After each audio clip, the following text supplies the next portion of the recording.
হ্যাঁ ধরো ধরো। এই যে দাসী, এই যে তোমাকে দিলাম এই সত্যশরী হার, যাও। ঠিক আছে, হ্যাঁ নাও।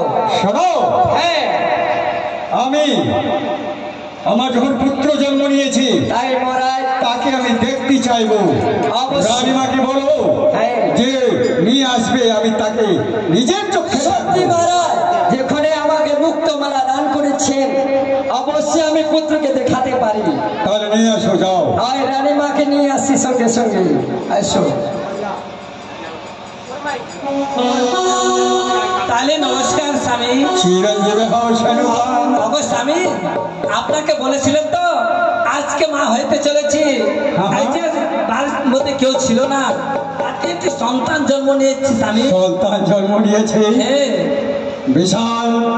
আমার মনকে ভালোই করেছো শানুকা, আমার মন এখন গদগদ হয়ে গেছে। তাহলে আজ আমাদেরকে চিন্তা করতে হবে না।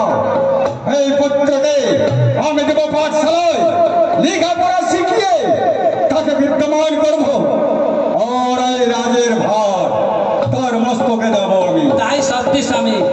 তাহলে ঠিক আছে, ওকে নিয়ে যাও ভালোভাবে, ওকে সাজিয়ে বাজিয়ে ওকে পাঠশালায় দিতে হবে। তাহলে ঠিক আছে স্বামী, বাড়িতে গিয়ে ভালো ভালো চান করে ভালো ভালো কাপড় পরিয়ে তারপরে পাঠশালাতে পাঠাবো স্বামী। পাঠিয়ে দিও। তাহলে ঠিক আছে, তাহলে যাও। তাহলে আমার অষ্ট অষ্ট নমস্কার। চিরঞ্জীবী হও। ওই সখী চলো।